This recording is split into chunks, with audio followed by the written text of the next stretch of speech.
बोलिए प्रेम से श्री सद्गुरुदेव महाराज की जय। श्री सच्चिदानंद भगवान की जय। परम पुरुष गुरुदेव जी शाश्वत शांति निधान, बार बार दंडवत करूं सकल सुखों की खान। एकम नित्यम विमल अचलम सर्वधि साक्षी भूतम, भावातीतम त्रिगुण रहितम सतगुरु त्वां।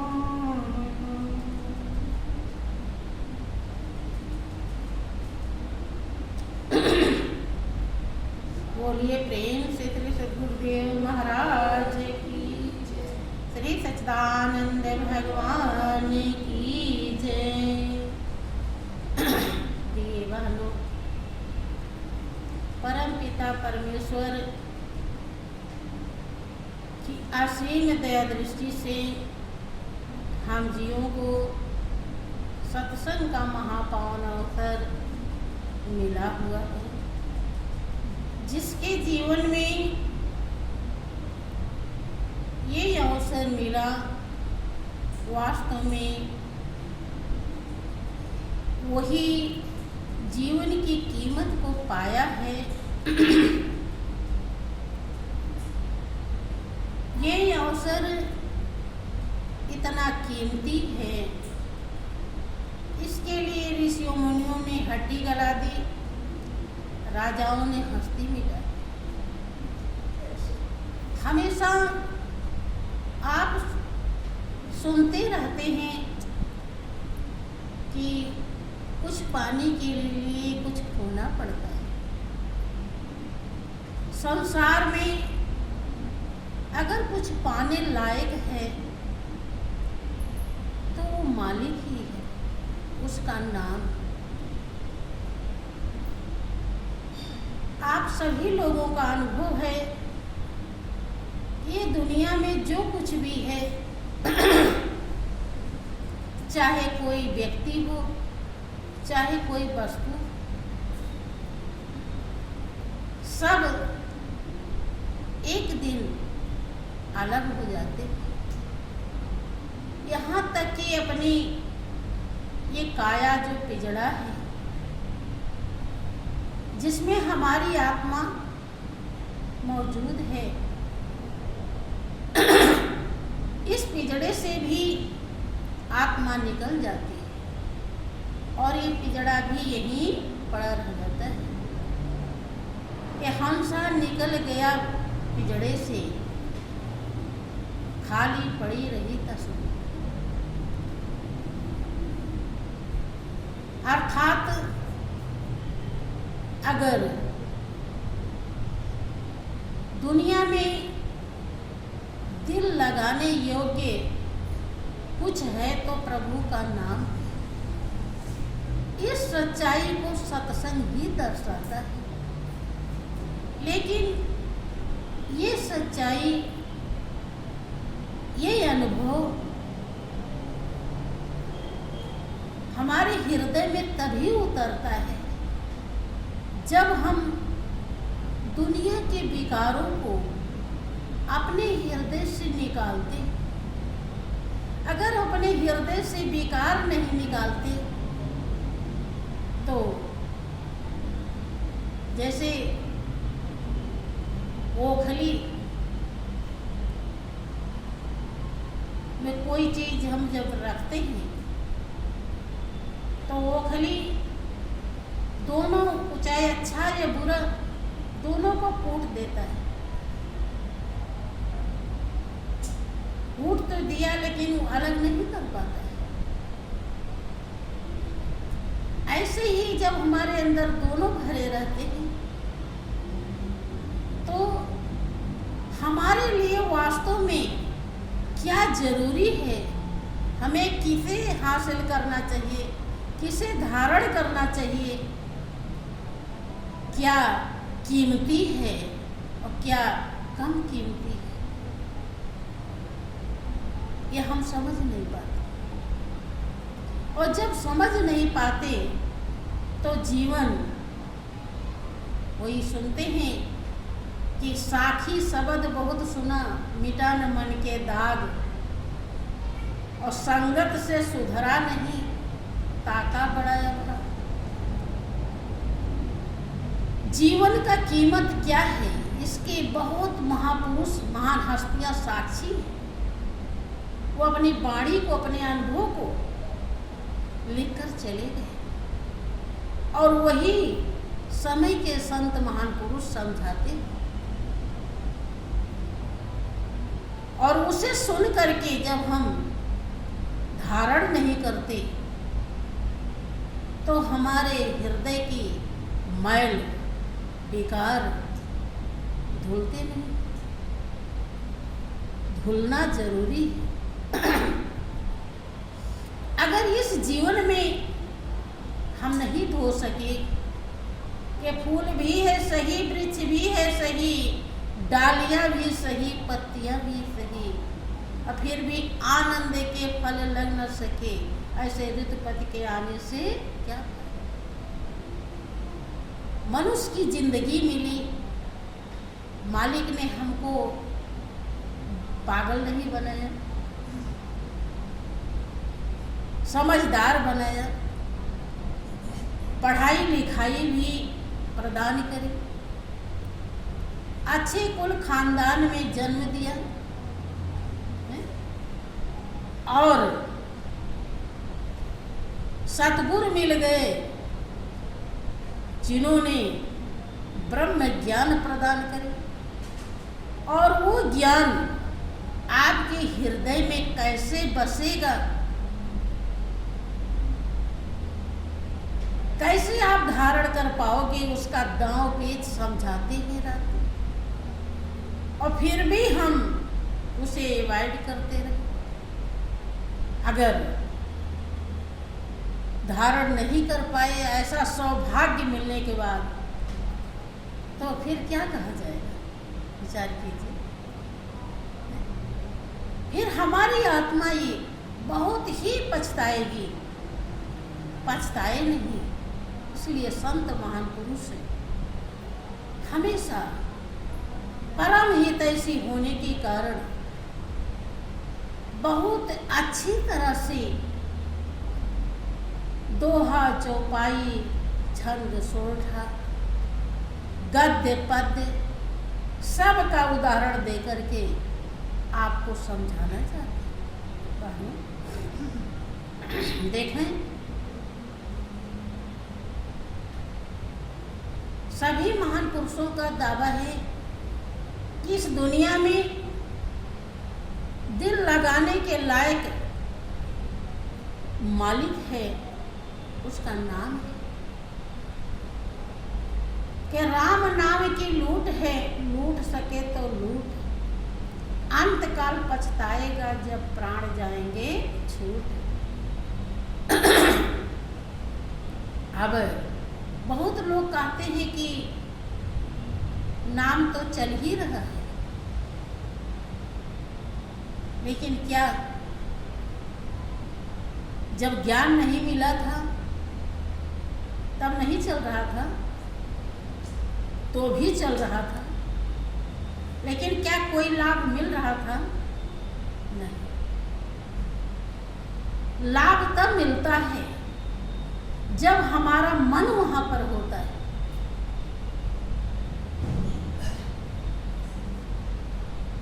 भगवान कृष्ण अर्जुन से कहते हैं कि तू मन और बुद्धि को मुझ में लगा दे और युद्ध भी कर, निरंतर सुमिरन भी कर। तो अर्जुन कहते हैं कि प्रभु, जैसे वायु को, हवा को कंट्रोल करना, कब्जे में लाना कठिन है, ऐसे ही ये मन पकड़ में नहीं आता, कब्जे में नहीं आता, कहीं के कहीं चला जाता है, कैसे करूं?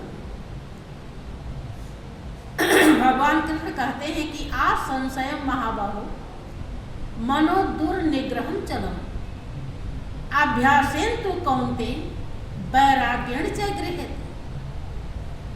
के महाबली अर्जुन, कुंती पुत्र,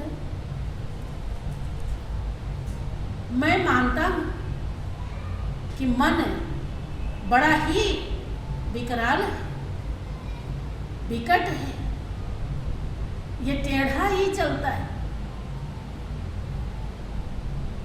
लेकिन अभ्यास और वैराग्य से,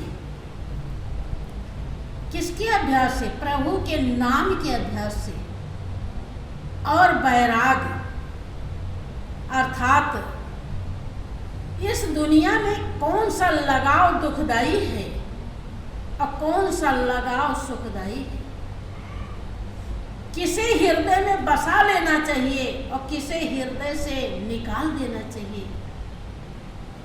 जिसे इसका ज्ञान होता है, अर्थात वो मालिक ही बसाने योग्य है और दुनिया निकालने, इसको वैराग्य कहते हैं। जो मालिक को हृदय में बसाता है, आपने सुना होगा कि उसी को लोग कहते हैं तो वैराग्य कहते हैं। जो मालिक का भक्त होता है, प्रेमी होता है, उसी को तो कहते हैं वैराग्य। इन्हें तो बहुत बड़ा वैराग्य कि अभ्यास और वैराग्य से बस में हो जाता है हमारा मन, और जहां पर मन होता है वहीं पर हम होते हैं, वही हमारी गति है। अगर हमारा मन प्रभु में है तो हम सच्ची कमाई, सदगति,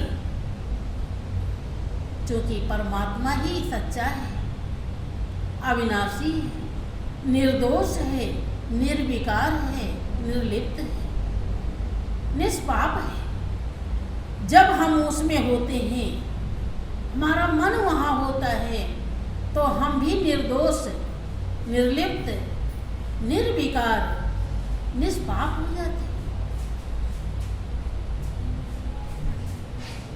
लेकिन अभ्यास और वैराग्य जब होगा तभी, और अभ्यास और वैराग्य के लिए हमारे हृदय में लगन की जरूरत है, भाव श्रद्धा की जरूरत है। जब तक भाव श्रद्धा हमारे हृदय में ये ज्ञान नहीं होता कि दुनिया तो धोखा है,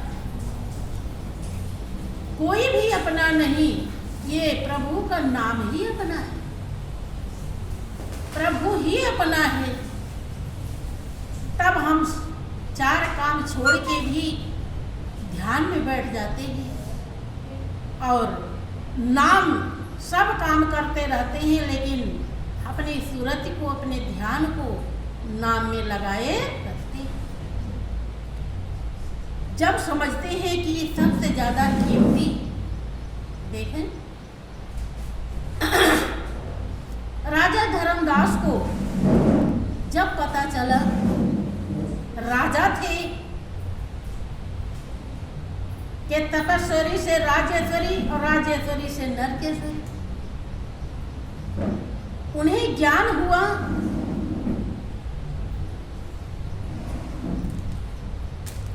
उनके राज्य में ही कबीर की कुटिया थी। कबीर के दरबार में जब वो जाते हैं और उन्हें समझ में आया कि ये फकीर, ये महात्मा संत रात दिन प्रभु के नाम की कमाई करते हैं, क्योंकि वो गुप्त रूप से जनता की भलाई के लिए घूम रहे थे। कबीर की कुटिया में भी पहुंच गए। बिकाने वाले कोई कुछ कहता है, कोई कुछ कहता है। जब वहां पहुंचे तो देखे कि सब अपना कपड़ा बुनवाने के लिए अपना सूत लेकर बैठे। रुई जिसको जो बनवानी, उसी में राजा धर्मदास भी बैठ गए। अचानक देखते हैं कि कबीर दास जी एकाएक रोने लगे। तो सब घबरा जाते हैं, पूछते हैं कि आपकी आंखों में आंसू क्यों, आप क्यों इतना तेज रो रहे हैं, क्या बात है? कहने लगे कि हमारा बहुत बड़ा नुकसान हो गया और उस नुकसान का भरपाई नहीं हो पाएगा आप लोगों से, तो बताने से फायदा क्या है?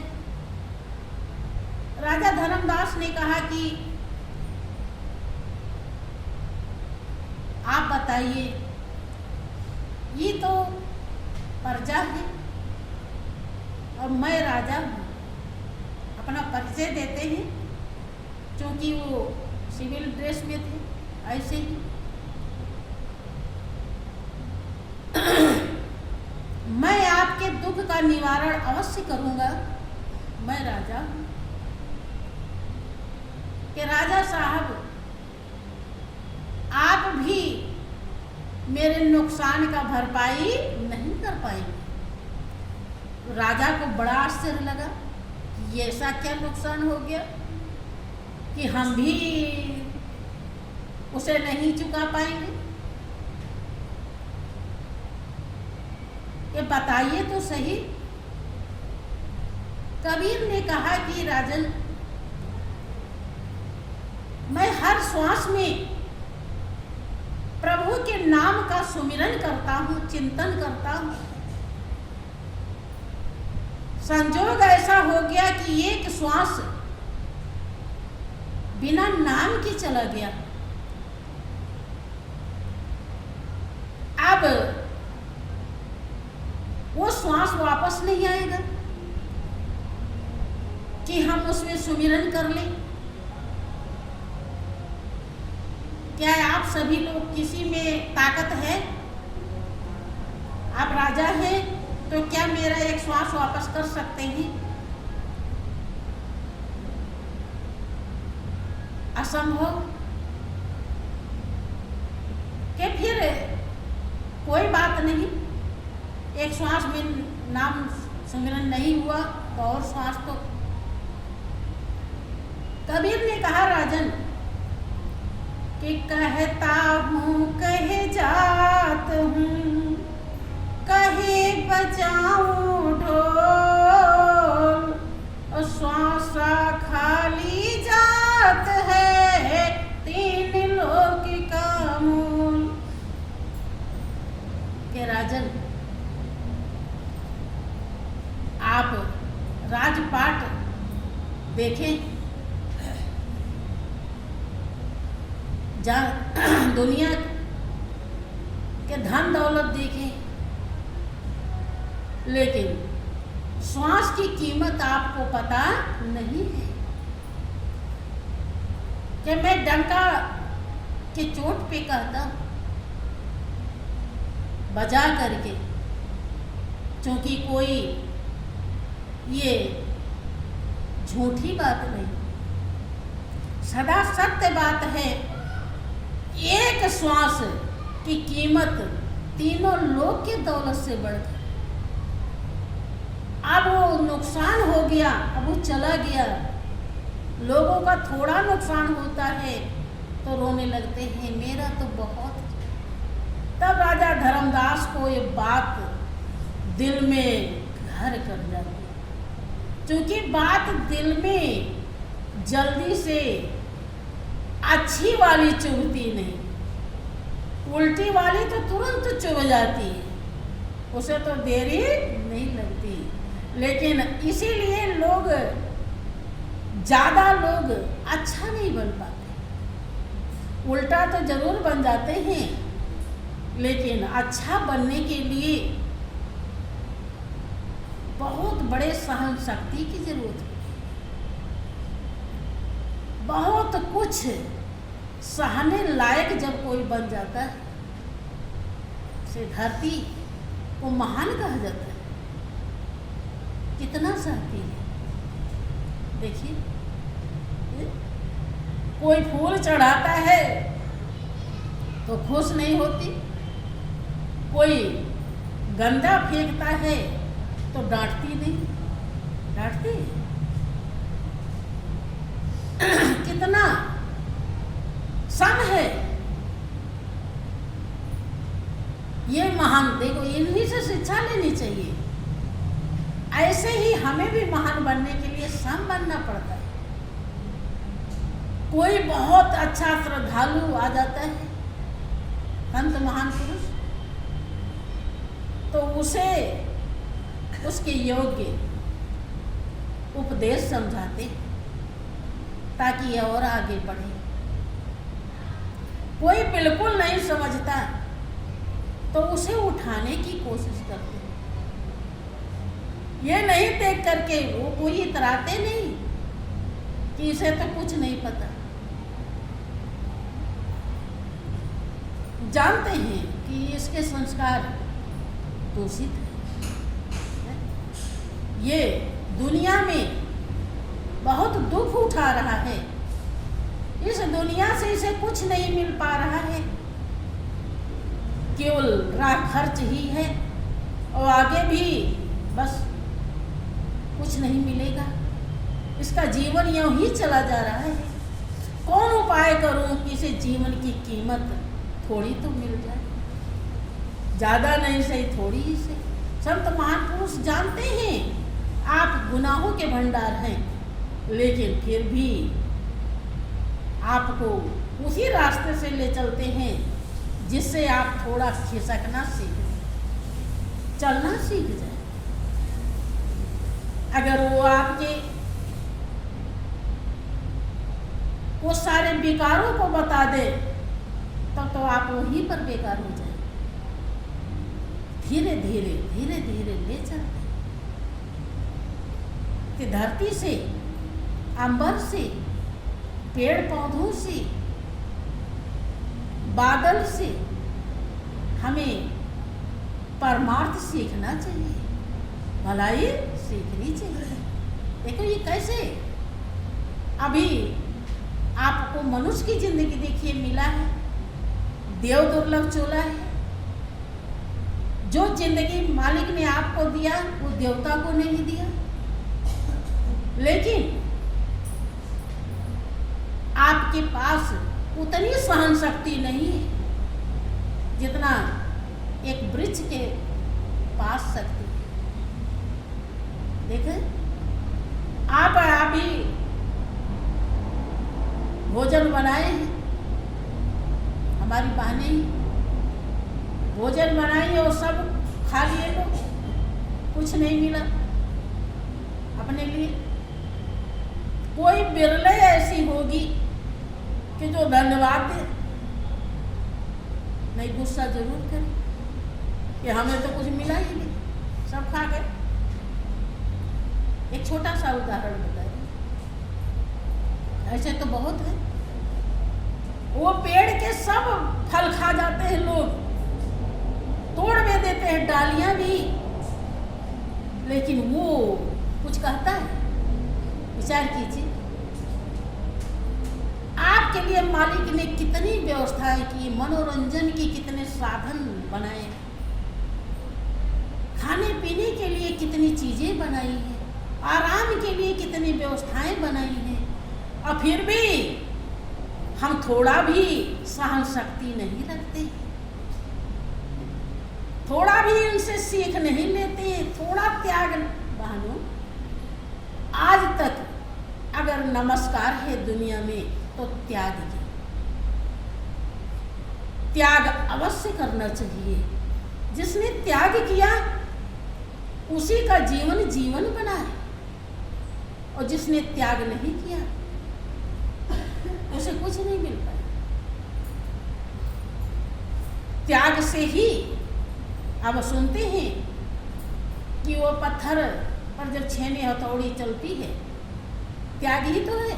त्याग करवा रहा, छेनी हथौड़ी चलवा रहा है, तो भगवान की मूर्ति बन जाता है।